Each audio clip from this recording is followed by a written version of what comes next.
Teachers ஸ்டூடெண்ட்ஸை அடிக்கலாமா திட்டலாமா இதை பற்றி தெரிஞ்சுக்க இந்த வீடியோவை கடைசி வரைக்கும் பாருங்கள். டெட் எக்ஸாம் சைக்காலஜி சிலபஸில் இருக்கிற யூனிட் 8 பெடகாஜிக்கல் கன்சர்ன்ஸ் பார்ட் 2 தான் இந்த வீடியோவில் பார்க்க போகிறோம். இது ஒரு எக்ஸ்க்ளூசிவ் கண்டென்ட், ஏன்னா இந்த கண்டென்ட் வேறு எங்கேயும் ஒரே இடத்துல கிடைக்காது. மொத்தம் 6 டாபிக் பார்க்க போகிறோம். எல்லாமே ஈஸியான டாபிக் தான். லேர்னிங் ரிசோர்ஸஸ், கற்றல் வளங்கள், கிளாஸ் ரூம் மேனேஜ்மெண்ட், வகுப்பறை மேலாண்மை, மேனேஜிங் பிஹேவியரல் ப்ராப்ளம்ஸ், நடத்தை சிக்கல்களை கையாளுதல், punishment and its legal implications, தண்டனை மற்றும் அதன் சட்ட விளைவுகள், assessment for learning versus assessment of learning, கற்றலுக்கான மதிப்பீடு வெர்சஸ் கற்றலின் மதிப்பீடு, the concept of ICT tools, தகவல் தொடர்பு தொழில்நுட்ப கருவிகள். முதல்ல லேர்னிங் ரிசோர்ஸஸ், கற்றல் வளங்கள். நமக்கு ஒரு விஷயத்தை கற்றுக்கணும், அது எங்கே இருந்தெல்லாம் கற்றுக்கலாம், அதுதான் learning resources. Any material, person, place R technology that helps in effective teaching learning. கற்பித்தல் கற்றல் செயல்முறையை சிறப்பாக செய்ய உதவும் எந்த ஒரு பொருள், நபர், இடம் அல்லது தொழில்நுட்பம், அதுதான் லேர்னிங் ரிசோர்ஸ் அப்படின்றது. முதல்ல மெட்டீரியல், ஒரு பொருள். என்னென்ன பொருள்லாம் நமக்கு கற்றுக்கிறதுக்கு உதவுது? முதல்ல டெக்ஸ்ட் புக். ஒவ்வொரு சப்ஜெக்ட்டுக்கும் ஒரு டெக்ஸ்ட் புக் இருக்குது, அதுலேருந்து தான் நம்ம மெயினாக கற்றுக்கிறோம். அடுத்து போர்டு. வெறும் போர்டு மட்டுமா? சாக் பீஸ் தேவை, டஸ்டர் தேவை, அது சம்மந்தப்பட்ட எல்லா விதமான பொருட்களும். அடுத்து ஸ்கூலில் சார்ட்ஸ் பார்த்துருப்போம். ஆல்ஃபபெட் சார்ட்டாக இருக்கலாம், ஃப்ரூட்ஸ் சார்ட்டாக இருக்கலாம், ஜியாகிரஃபி மேப்பாக இருக்கலாம், அதுவும் ஒரு லேர்னிங் ரிசோர்ஸ் தான். அடுத்து லேபில் நம்ம யூஸ் பண்ணுற பொருட்கள், பிப்பட், பியூரெட், இது எல்லாமே. இப்படி நம்ம ஒரு விஷயத்தை கற்றுக்கிறதுக்கு எந்தெந்த பொருள் எல்லாம் உதவி செய்தோ அது எல்லாமே லேர்னிங் ரிசோர்ஸ் தான். அடுத்து பர்சன், நபர்கள். எந்தெந்த பர்சன்லாம் நமக்கு கற்றுக்கிறதுக்கு உதவி பண்ணுறாங்க? முதல்ல டீச்சர், ஆசிரியர். அடுத்து வீட்டில் இருக்கவங்க, பேரண்ட்ஸாக இருக்கலாம், கூட பிறந்தவங்களாக இருக்கலாம், சொந்தக்காரங்களாக இருக்கலாம், தாத்தா பாட்டியாக இருக்கலாம். வீட்டில் யாரெல்லாம் நமக்கு சொல்லித்தராங்களோ அவங்களும் ஒரு லேர்னிங் ரிசோர்ஸ் தான். அடுத்து பியர் குரூப், நம்மளுடைய ஃப்ரெண்ட் சர்க்கிள், அவங்களோட சேர்ந்து குரூப் ஸ்டடி பண்ணலாம், அவங்கள்ட்ட புரியாத விஷயங்களை கற்றுக்கலாம். அப்போது அவங்களும் ஒரு லேர்னிங் ரிசோர்ஸ் தான். அடுத்து நம்ம ஸ்கூலுக்கு வந்து ஸ்பீச் கொடுக்குறவங்க, அவங்கள சீஃப் கெஸ்ட்னு சொல்லலாம், கெஸ்ட் ஸ்பீக்கர்னு சொல்லலாம், ரிசோர்ஸ் பர்சன்னு சொல்லலாம். வெவ்வேறு டாபிக் பற்றி நம்ம முன்னாடி அவங்க பேசுவாங்க, அவங்களும் ஒரு லேர்னிங் ரிசோர்ஸ் தான். அடுத்து பிளேஸ், எந்தெந்த இடங்கள்ல இருந்தெல்லாம் நம்ம கற்றுக்குறோம்? First class room, school, lab, school library, museum. ஸ்கூல்லேருந்து கூப்பிட்டு போவாங்க, மியூசியமில் போய் அங்கே இருக்கிற விஷயங்களை பார்த்து நம்ம கற்றுக்கலாம். போஸ்ட் ஆஃபீஸ், கம்யூனிகேஷன் சிஸ்டம் எப்படி ஒர்க் ஆகுதுன்னு கற்றுக்கலாம். பேங்க், ஃபினான்ஷியல் டிரான்சாக்ஷன்ஸ் எப்படி நடக்குதுன்னு கற்றுக்கலாம். இந்த மாதிரியான இடங்கள் எல்லாமே ஒரு லேர்னிங் ரிசோர்ஸ் தான். அடுத்து டெக்னாலஜி, என்னென்ன இருக்குது?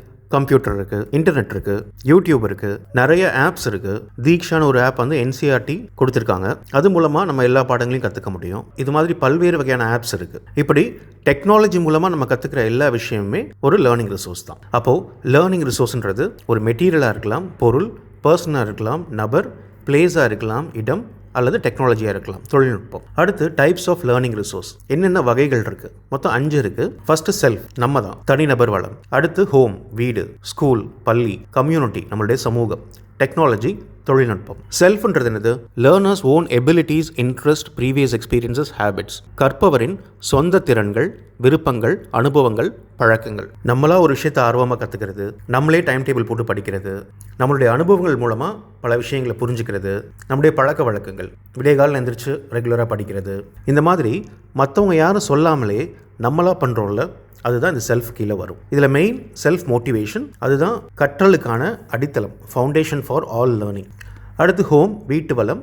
ஏற்கனவே பார்த்த மாதிரி தான் பேரண்ட்ஸ், சிப்ளிங்ஸ், ஹோம் என்வாயர்மெண்ட், நம்மளுடைய பெற்றோர், உடன் பிறந்தோர், வீட்டு சூழல். வீட்டில் இருக்கவங்க எல்லாத்துலேருந்து நம்ம கற்றுக்க முடியுது. வீட்டில் நிறைய புக்ஸ் வாங்கி வச்சுருந்தாங்கன்னா அது மூலமாக கற்றுக்க முடியும். அப்போ மெயினாக இது என்ன இன்ஃப்ளூயன்ஸ் பண்ணணும்னா நம்மளுடைய டிசிப்ளின், வேல்யூஸ், ஒழுக்கம், மதிப்புகள். இது நல்லா இருக்கிறதுக்கும் நல்லா இல்லாததுக்கும் மிக முக்கிய காரணம் நம்மளுடைய வீடும் வீட்டில் இருக்கவங்களும் தான். அடுத்து ஸ்கூல், இங்கே யார் இருப்பா? Teachers, peers, library, labs, charts, maps, play materials, இது எல்லாமே ஆசிரியர்கள், நண்பர்கள், நூலகம், ஆய்வகங்கள், வரைபடங்கள், விளையாட்டு பொருட்கள். அப்போ ஸ்கூல்ன்றது ஒரு ஃபார்மல் ஸ்ட்ரக்சர்ட் லேர்னிங், திட்டமிட்ட மற்றும் கட்டமைக்கப்பட்ட கல்வி. வீட்டில் கிடைக்கிறதுலாம் இன்ஃபார்மல் லேர்னிங், இங்கே இருக்கிறது ஃபார்மல் லேர்னிங். அடுத்து கம்யூனிட்டி, சமூக வளம், நெய்பர்ஹுட், நம்ம பக்கத்து வீட்டில் இருக்கவங்க, லோக்கல் இன்ஸ்டிடியூஷன்ஸ், உள்ளூரில் இருக்கிற நிறுவனங்கள், அது பேங்காக இருக்கலாம், போஸ்ட் ஆஃபீஸாக இருக்கலாம். ரிசோர்ஸ் பர்சன், ஏற்கனவே பார்த்த மாதிரி ஸ்பீச் கொடுக்குறவங்க. கல்ச்சுரல் பிளேசஸ், கலாச்சார இடங்கள். திருவள்ளுவர் சிலையை பார்க்க போனால் திருக்குறள் பற்றி தெரிஞ்சுக்கலாம், அதோட ஹிஸ்ட்ரி பற்றி தெரிஞ்சுக்கலாம், தமிழ்நாட்டை பற்றி தெரிஞ்சுக்கலாம். இது எல்லாமே நம்ம கொடுக்குறது கம்யூனிட்டி தான். அப்போ இது links education with real life environment. கல்வியை உண்மையான வாழ்க்கை சூழலுடன் இணைக்கிறது. நம்ம புக்கில் படிக்கிறத நம்ம வாழ்க்கையோட இணைச்சு பார்க்குறதுக்கு இந்த கம்யூனிட்டி தான் உதவி செய்யுது. அடுத்து டெக்னாலஜி, ஏற்கனவே பார்த்த மாதிரி தான் radio, TV, computer, internet, mobile apps, smart class, இது எல்லாமே. வானொலி, தொலைக்காட்சி, கணினி, இணையம், மொபைல் செயலிகள், ஸ்மார்ட் வகுப்பு, இப்போ புதுசாக ChatGPT வந்துருச்சு, ஏஐயும் வந்துருச்சு. அது எல்லாமே டெக்னாலஜி கீழே தான் வரும். அப்போ இது என்ன பண்ணுது? Expands access to knowledge globally, உலகளாவிய அறிவை விரிவாக பெற உதவுகிறது. போன தலைமுறைக்கு இந்த வாய்ப்பு கிடைக்கல, இந்த தலைமுறைக்கு கிடைச்ச ஒரு வரப்பிரசாதம் இந்த டெக்னாலஜின்றது. ரெண்டாவது டாபிக் கிளாஸ் ரூம் மேனேஜ்மெண்ட், வகுப்பறை மேலாண்மை. ஒரு கிளாஸை எப்படி மேனேஜ் பண்ணணும் அப்படின்றது தான் இதில் பார்க்க போகிறோம். தி art and science of maintaining discipline, order and productivity in class so that maximum learning happens. வகுப்பில் அதிகபட்ச கற்றல் நடைபெறுவதற்காக ஒழுக்கம், ஒழுங்கு, உற்பத்தி திறனை பேணும் கலை மற்றும் அறிவியல். ஒவ்வொரு வார்த்தையாக பார்க்கலாம். சயின்ஸ்னா என்ன? பூமி சூரியனை சுற்றி வருது. இல்லைங்க, அதை நினச்சாலும் எனக்கு தலை சுற்றுது, நான் சூரியன் பூமியை சுற்றி வருதுன்னே வச்சுக்கிறேன் அப்படின்னு நான் சொன்னேன்னா நீங்கள் சிரிப்பீங்க. 2+2 = 4. இல்லை எனக்கு அது பிடிக்கல, நான் 3 வச்சுக்கிறேன் அப்படின்னு சொன்னால் என்னை ஹாஸ்பிட்டலில் சேர்த்துருவீங்க. அதுதான் சயின்ஸ்.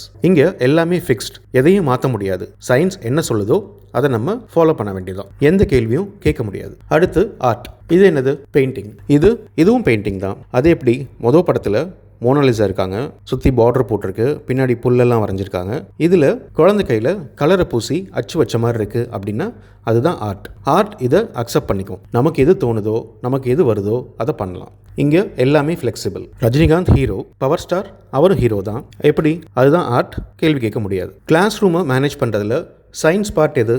பசங்க அமைதியாக இருக்கணும், சிலபஸை கம்ப்ளீட் பண்ணணும், அது பசங்களுக்கு புரியணும். இல்லை இதெல்லாம் நான் பண்ண மாட்டேன், எனக்கு பிடிக்கலன்னு நம்ம சொல்ல முடியாது. அதுதான் சயின்ஸ் பார்ட். பிடிக்குதோ பிடிக்கலையோ நம்ம பண்ணி தான் ஆகணும். ஆர்ட் பார்ட் எது? கிளாஸ் அமைதியாக இருக்கணும், அதுக்கு நீங்கள் உள்ளே வரும்போதே உஷ்ன்னு சொல்லிட்டே வரலாம், இல்லை பசங்களுக்கு ஆளுக்கு ஒரு சாக்லேட் கொடுக்கலாம், வேறு எந்த வழிமுறையை வேணாலும் நீங்கள் கையாளலாம். அதுதான் ஆர்ட் பார்ட். யாரும் கேள்வி கேட்க முடியாது. சிலபஸ் கம்ப்ளீட் பண்ணணும், பசங்களுக்கு புரியணுன்றது சயின்ஸ் பார்ட். அதை நீங்கள் போர்டில் எழுதியும் சொல்லித்தரலாம், பாட்டு பாடி சொல்லித்தரலாம், டான்ஸ் ஆடி சொல்லித்தரலாம், ஆக்டிவிட்டி மூலமாக சொல்லித்தரலாம், கேம்ஸ் மூலமாக சொல்லித்தரலாம்.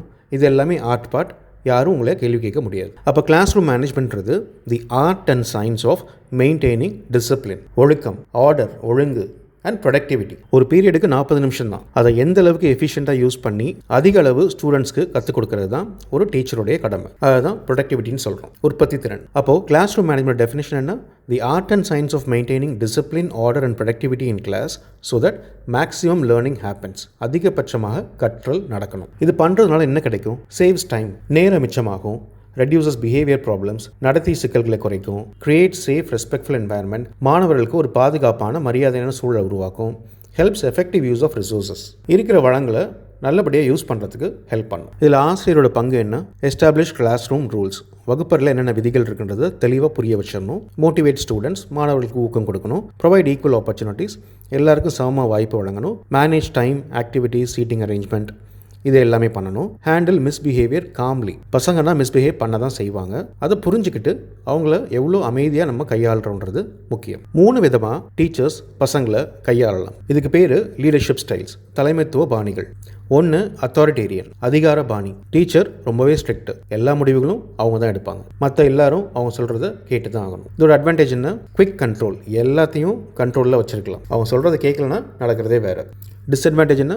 சப்ரஸஸ் கிரியேட்டிவிட்டி, மாணவர்களின் படைப்பாற்றலை அடக்கும்.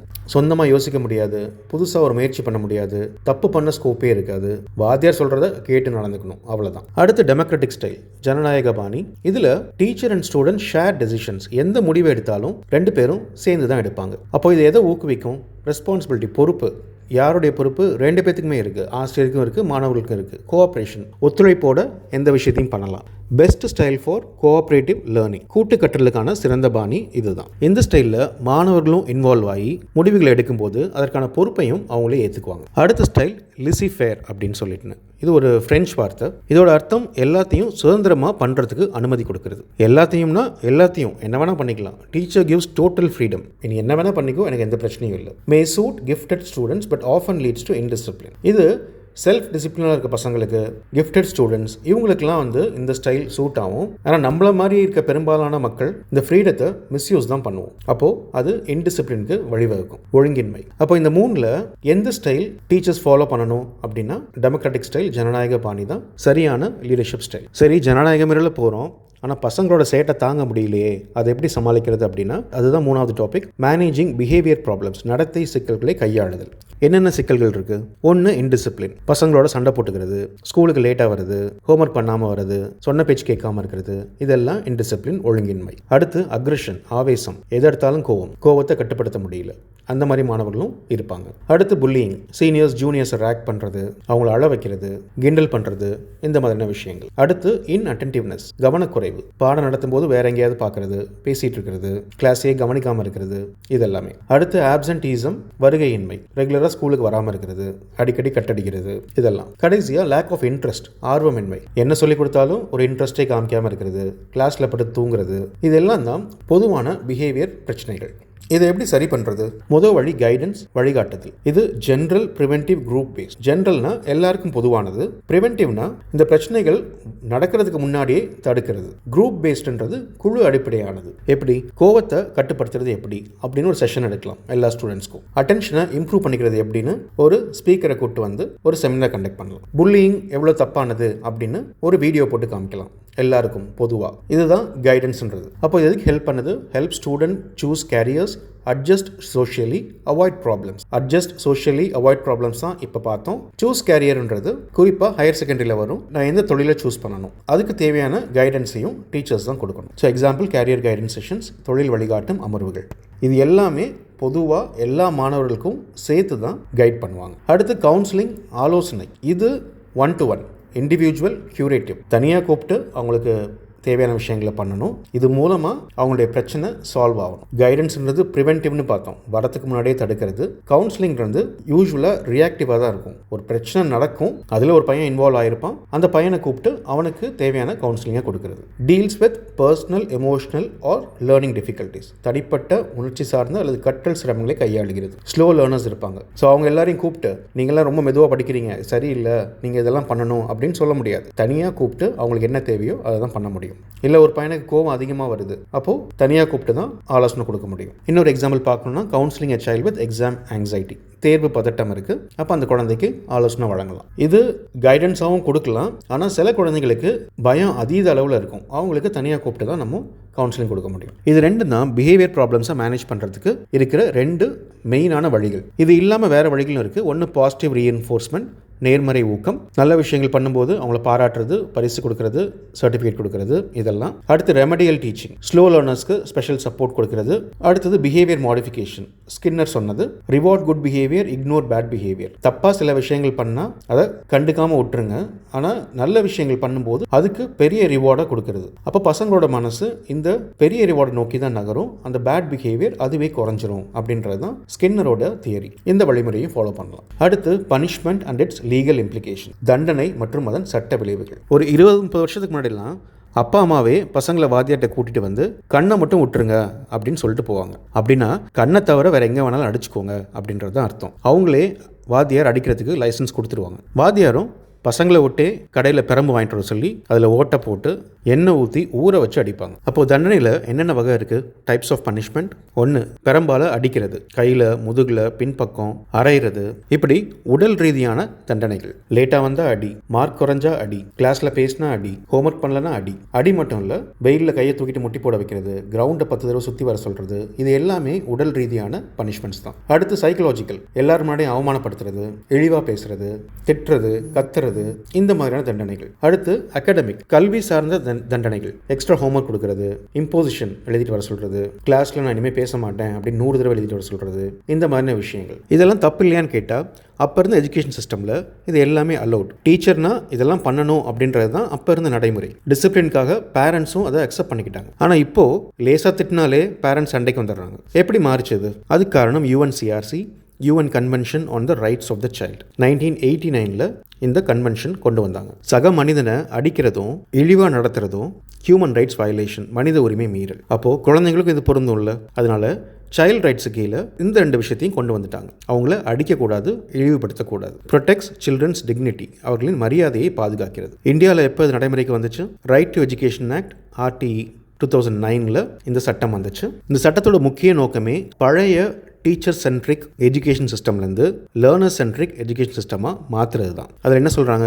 Physical mental harassment strictly banned. உடல் ரீதியாகவோ மன ரீதியாகவோ மாணவர்களை துன்புறுத்தக்கூடாது. அப்படி பண்ணுனா டீச்சருக்கு வேலை போயிடும், இல்லைனா சட்ட ரீதியான நடவடிக்கைகள் எடுக்கப்படும். இதை இவ்வளோ ஹார்டாக கொண்டு வந்ததுக்கு காரணம் இந்தியாவில் இருக்க கோடிக்கணக்கான மாணவர்களுடைய உடல் மற்றும் மன நலனுக்காக தான். இதே RTE தான் எல்லா குழந்தைகளுக்கும் இலவச மற்றும் கட்டாய கல்வி கொடுக்கணும்னு சொல்லுது. இதே சட்டம் தான் மாணவர்களை வழிநடத்த பழைய டீச்சிங் மெத்தடில் புது டீச்சிங் மெத்தடில் டீச் பண்ணுறதுக்கு தகுதியான ஆசிரியர்களை நியமிக்கணும் அப்படின்னு சொல்லுது. அந்த டீச்சர்ஸை கண்டுபிடிக்க தான் இந்த டெட் எக்ஸாம் போன்ற கெடுபிடிகள் எல்லாம் முழுக்க மாணவர்களுடைய நலனுக்காக கொண்டு வரப்பட்ட விஷயங்கள் தான் இது எல்லாமே. அப்போ அடிக்கக்கூடாது திட்டக்கூடாதுன்னா வேற எப்படி தான் அவங்கள டிசிப்ளின் பண்ணுறது? அதுக்கு இவங்க சொல்கிற வழிமுறை தான் ஒன்று பாசிட்டிவ் டிசிப்ளின், ரிவார்ட்ஸ் கொடுங்க, பாராட்டுங்க, அது மூலமாக டிசிப்ளினை கொண்டு வாங்க. இன்னொன்று கன்ஸ்ட்ரக்டிவ் ஃபீட்பேக், தப்பு பண்ணாங்கன்னா அதை தன்மையாக எடுத்து சொல்லுங்கள். நம்ம பொலைட்டாக நடந்துட்டாதான் அவங்களும் பிற்காலத்தில் பொலைட்டாக நடந்துக்குவாங்க அப்படின்னு சொல்கிறாங்க. அடுத்து 5வது topic assessment for learning AFL versus assessment of learning AOL. கற்றலுக்கான மதிப்பீடு வெர்சஸ் கற்றலின் மதிப்பீடு ரெண்டும் ஒன்று தானே அப்படின்னா ஒரு சின்ன வித்தியாசம் இருக்குது. நாம் ஒரு விஷயம் கற்றுக்கிட்டு இருக்கும்போது நம்ம ஒழுங்காக தான் கற்றுக்கிட்டு இருக்கோமா அப்படின்னு மதிப்பீடு செஞ்சு பார்க்குறது தான் அசஸ்மெண்ட் ஃபார் லேர்னிங். ஒரு விஷயம் கற்று முடிச்சதுக்கப்புறம் ஒழுங்காக தான் கற்றுருக்கோமா அப்படின்னு டெஸ்ட் பண்ணி பார்க்குறது அசஸ்மெண்ட் ஆஃப் லேர்னிங் AOL. அப்போது அசஸ்மெண்ட் ஃபார் லேர்னிங்ன்றது ஃபார்மேட்டிவ் கண்டினியூஸ் டயக்னஸ்டிக். ஒரு விஷயத்தை உருவாக்குறதுக்காக நடக்கிறது, தொடர்ச்சியாக நடக்கிறது. டயக்னஸ்டிக் ஒரு விஷயத்தில் என்ன பிரச்சனை அப்படின்னு ஆராய்ஞ்சு அதுக்கு தேவையான சொல்யூஷனை கொடுக்கறது, அதான் டயக்னஸ்டிக். எதுக்கு பண்ணுறாங்க? டு இம்ப்ரூவ் டீச்சிங் லேர்னிங், கற்பித்தல் கற்றலை மேம்படுத்துறதுக்காக பண்ணுறது. இதுக்கு என்னென்ன டூல்ஸ்லாம் யூஸ் பண்ணுவாங்க? ஓரல் கொஸ்டின்ஸ், கிளாஸ் எடுத்துகிட்டு இருக்கும்போதே திடீர்னு யாராவது எழுப்பி கேள்வி கேட்குறாங்களே டீச்சர்ஸ், அது எதுக்கு? 10 நிமிஷமாக ஒரு டாபிக் சொல்லி கொடுத்துருக்கோம், அது பசங்களுக்கு புரிஞ்சுதா இல்லையா அப்படின்னு அசஸ் பண்ண தான் அந்த கேள்வியை கேட்குறாங்க. அதுதான் அசஸ்மெண்ட் ஃபார் லேர்னிங். வேறு பியர் அசஸ்மெண்ட், சின்னதாக ஒரு டெஸ்ட் வச்சுட்டு பக்கத்தில் இருக்க பசங்கள்கிட்ட பேப்பரை மாற்றி கொடுத்து திருத்த சொல்கிறாங்கல்ல, அது பியர் அசஸ்மெண்ட். ப்ராஜெக்ட்ஸ் கொடுக்கலாம், ஃபீட்பேக் கொடுக்கலாம். இது எல்லாமே முழுக்க நம்ம சொல்லி கொடுத்தது அவங்களுக்கு சரியாக போய் சேர்ந்துருக்கா இல்லையா அப்படின்னு அசஸ் பண்ணுறதுக்கு தான். அதுக்கு பேர் தான் அசஸ்மெண்ட் ஃபார் லேர்னிங், கற்றலுக்கான மதிப்பீடு. அடுத்து அசஸ்மெண்ட் ஆஃப் லேர்னிங், கற்றலின் மதிப்பீடு. எல்லா போர்ஷன்ஸும் முடிச்சாச்சு, ஃபைனல் எக்ஸாம். பசங்க இது வரைக்கும் கற்றுக்கிட்டதை மதிப்பீடு செய்கிறது. சம்மேட்டிவ்னு சொல்லலாம், டெர்மினல்னு சொல்கிறான், ஜட்மெண்டல்னு சொல்லலாம். இதோட எய்ம் என்ன? To certify achievement or grading. So இந்தந்த விஷயங்கள்லாம் நீ கற்றுக்கிட்ட, நீ அச்சீவ் பண்ணிட்ட, இதான் உன்னுடைய கிரேடு அப்படின்னு சொல்கிறதுக்காக தான் இந்த ஃபைனல் எக்ஸாம்ஸ் எல்லாம். அது ஒரு யூனிட் டெஸ்ட்டாக இருக்கலாம், செமஸ்டர் எக்ஸாமாக இருக்கலாம், போர்டு எக்ஸாமாக இருக்கலாம், உதாரணத்துக்கு 10th பப்ளிக் எக்ஸாம். இது எல்லாமே நம்ம இது வரைக்கும் கற்றுக்கிட்ட விஷயங்களை மதிப்பீடு செய்கிறதுக்காக. அப்போ ரெண்டையும் கம்பேர் பண்ணி பார்த்தோம்னா AFLோட நேச்சர் என்ன? ஃபார்மேட்டிவ். அந்த லேர்னிங் நடக்கும்போதே அது சரியாக தான் போகுதான்னு செக் பண்ணுறதுக்காக பண்ணுறது. AOL சம்மேட்டிவ், இறுதியாக கற்றுக்கிட்ட விஷயங்களை மதிப்பீடு செய்கிறதுக்காக பண்ணுறது. பர்பஸ் என்ன? Improve learning. இது judge achievement. Timing during the process. எந்த process? Learning process. AOL after completion, எதை கம்ப்ளீட் பண்ணதுக்கப்புறம்? லேர்னிங்கை கம்ப்ளீட் பண்ணதுக்கப்புறம். டீச்சரோட ரோல் என்ன? AFLல ஃபீட்பேக் ப்ரொவைடர், AOLல எக்ஸாமினர். கடைசி topic the concept of ICT tools, தகவல் தொடர்பு தொழில்நுட்ப கருவிகள். ICTன்றது இன்ஃபர்மேஷன் அண்ட் கம்யூனிகேஷன் டெக்னாலஜி. எதெல்லாம் ஒரு இன்ஃபர்மேஷனை ஸ்டோர் பண்ணிக்கிறதுக்கும், தேவைப்படும் போது அதை ரிட்ரீவ் பண்ணிக்கிறதுக்கும், ப்ரெசென்ட் பண்ணுறதுக்கும், ஷேர் பண்ணுறதுக்கும் உதவி செய்தோ அந்த கருவிகளோட பேர் தான் இன்ஃபர்மேஷன் அண்ட் கம்யூனிகேஷன் டெக்னாலஜின்றது. என்னென்ன கருவிகள் இருக்குது? கம்ப்யூட்டர், அதில் ஒரு டாக்குமெண்ட் கிரியேட் பண்ணலாம், சிமுலேஷன் பண்ணலாம், லேர்னிங் கற்றுக்கலாம். அடுத்து இன்டர்நெட், இணையம் மூலமாக ஆன்லைன் லேர்னிங். கோவிட் டைமில் இதுதான் கை கொடுத்துச்சு. நிறைய கவர்மெண்ட் ஆப்ஸே இருக்குது, தீக்ஷா, ஸ்வயம், இதெல்லாம். யூடியூப் ஒரு பெரிய ரோல் ப்ளே பண்ணுது கற்றுக்கிறதுக்கு. டெக்ஸ்ட் டாக்குமெண்ட்ஸ், மைக்ரோசாஃப்ட் வேர்டாக இருக்கலாம், இல்லை கூகுள் டாக்குமெண்ட்ஸாக இருக்கலாம். இதை டீச்சர்ஸ் எதுக்கு யூஸ் பண்ணலாம்? அசைன்மெண்ட்ஸ்க்கு, ரிப்போர்ட்ஸ்க்கு, இதெல்லாம். ஸ்ப்ரெட்ஷீட், மைக்ரோசாஃப்ட் எக்ஸல் இருக்குது, கூகுள் ஷீட்ஸ் இருக்குது. மார்க்ஸ் என்டர் பண்ணலாம், அனலைஸ் பண்ணலாம், கிராஃப்ஸ் போடலாம். Presentations, PowerPoint, Google slides, class ரூமில் டீச் பண்ணுறதுக்கு யூஸ் பண்ணலாம். சார்ட்ஸ் கிரியேட் பண்ணலாம், டயக்ராம்ஸ் கிரியேட் பண்ணலாம். இது எல்லாமே ICT டூல்ஸ் தான். இப்போ AIயும் இதோட சேர்ந்துக்கிச்சு, ChatGPT, கூகுளோட ஜெமினை, இது எல்லாமே. இதோட பலன்கள் என்ன? Interactive learning. நாம இந்த டூல்ஸோட இன்டராக்ட் பண்ணலாம். டைம் சேவிங், நிறைய நேரத்தை மிச்சப்படுத்துது. Connects classroom to real world. கிளாஸ் ரூமில் படித்ததை ரியல் வேர்ல்டில் வேலிடேட் பண்ணிக்கிறதுக்கு உதவுது. உலகம் ஃபுல்லாக இருக்கிற விஷயங்களை தெரிஞ்சுக்க முடியுது. என்ஹான்சஸ் கிரியேட்டிவிட்டி, படைப்பாற்றலை மேம்படுத்துகிறது. இவ்வளவுதாங்க யூனிட் 9. இதில் இருக்கிறத படித்தாலே டெட் எக்ஸாமில் நம்மளோட டெக்னிக்ஸ் வச்சு இதற்கான கேள்விகளை நம்ம எளிதாக பதில் சொல்லிடலாம். இந்த வீடியோஸ் உங்களுக்கு யூஸ்ஃபுல்லாக இருந்ததுன்னா சப்ஸ்கிரைப் பண்ணுங்கள், லைக் பண்ணுங்கள், உங்கள் ஃப்ரெண்ட்ஸ்க்கும் ஷேர் பண்ணுங்கள். உங்களுக்கு எதுவும் ஃபீட்பேக் இருந்ததுன்னா கமெண்ட்ஸில் சொல்லுங்கள். Happy learning and all the best.